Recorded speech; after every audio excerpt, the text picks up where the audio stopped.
Guys, ഞങ്ങൾ global വില്ലേജിലൂടെ നടക്കുവാണ്. Next ഞങ്ങൾ പോയത് ചൈനയുടെ പവലിയനിലേക്കാണ്. ഇവിടെയും കൂടുതലുണ്ടായിരുന്നത് കോസ്മെറ്റിക്സും ഡ്രസ്സും ഒക്കെ തന്നെയാണ്.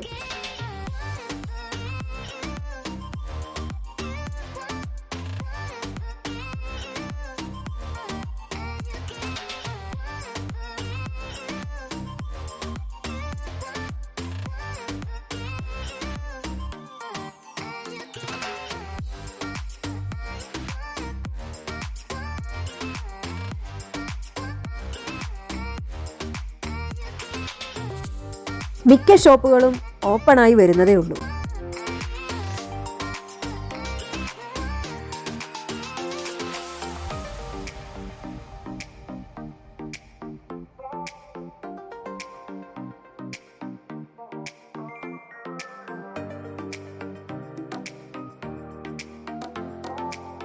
ഫ്രൂട്ട്സ് ഒക്കെ അരിഞ്ഞു വെച്ചിരിക്കുന്നത് കാണാൻ തന്നെ നല്ല ഭംഗിയാണ്. ഇതൊരു തായ് ഫ്രൂട്ട് ഷോപ്പാണ്.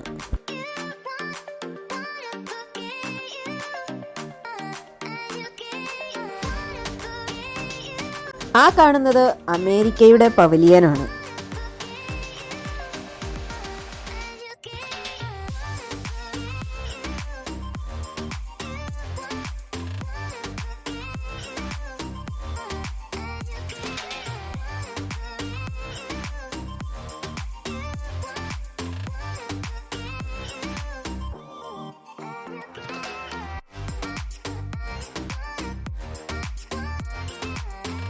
പിന്നീട് ഞങ്ങൾ മെയിൻ സ്റ്റേജിലേക്ക് നടന്നു.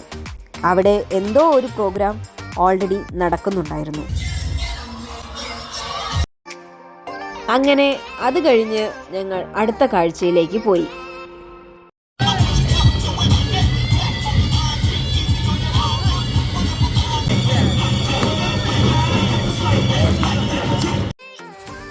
ഗൈസ്, ഇതൊരു പവർ ബാങ്ക് ഹോൾഡറാണ്. ഇൻ കേസ് നമ്മുടെ ഫോണിൻ്റെ ചാർജ് തീർന്നു പോയാൽ നമുക്കിത് യൂസ് ചെയ്യാം.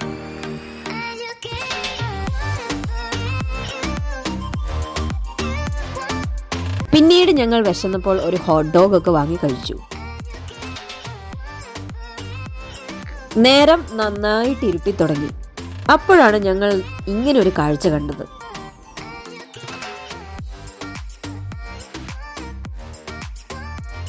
വാട്ടർ ഇങ്ങനെ താളത്തിനനുസരിച്ച് സ്പ്രേ ചെയ്തുകൊണ്ടേയിരിക്കും.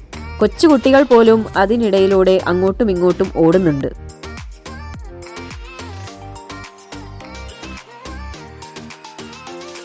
പിന്നീട് ഞങ്ങൾ ഫ്ലോട്ടിംഗ് മാർക്കറ്റിലേക്ക് പോയി.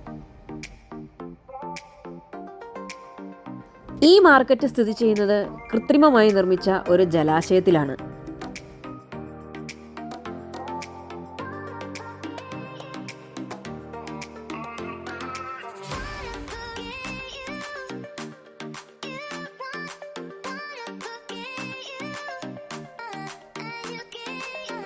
ഞങ്ങൾ മാർക്കറ്റിൽ നിന്നും പുറത്തോട്ടിറങ്ങി.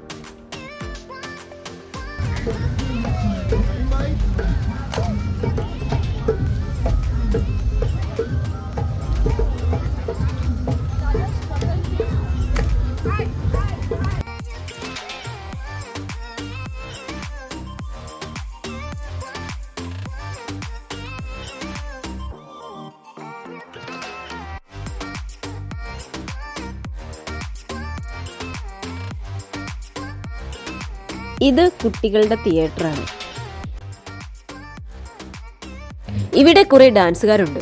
അവര് കുട്ടികളെ നന്നായിട്ട് എൻഗേജ് ചെയ്യിപ്പിക്കുന്നുണ്ട്.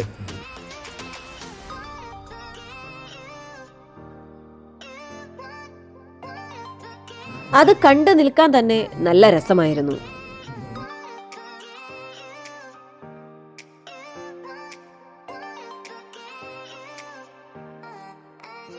ഗൈസ്, നോക്കൂ, ഈ കാറ് ഫ്ലോറിലല്ല, അത് ഇവിടെയുള്ള ഒരു വോളിലാണ് ഫിറ്റ് ചെയ്തേക്കുന്നത്.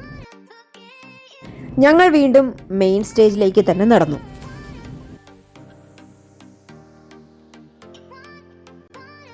ഗൈസ്, ഇത് കണ്ടിട്ട് ഒരു പമ്പരം പോലെ തോന്നുന്നില്ലേ? ബട്ട് അതിൻ്റെ അറ്റത്ത് ഫുൾ റൊട്ടേറ്റ് ചെയ്യുന്നത് മനുഷ്യന്മാരാണ്.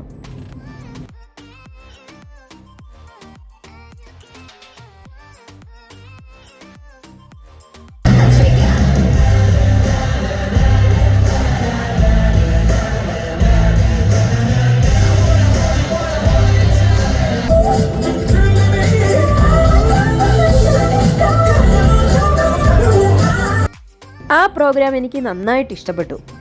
എന്താണ് എന്നൊന്നും കൃത്യമായിട്ട് മനസ്സിലായില്ല, but it was really nice to see. After that again we started to വാക്ക്.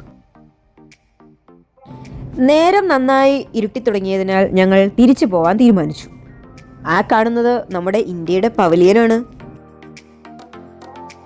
അങ്ങനെ ഞങ്ങൾ ഇന്നത്തെ കാഴ്ചകളൊക്കെ മതിയാക്കി ഗ്ലോബൽ വില്ലേജിൽ നിന്നും പുറത്തോട്ടിറങ്ങി.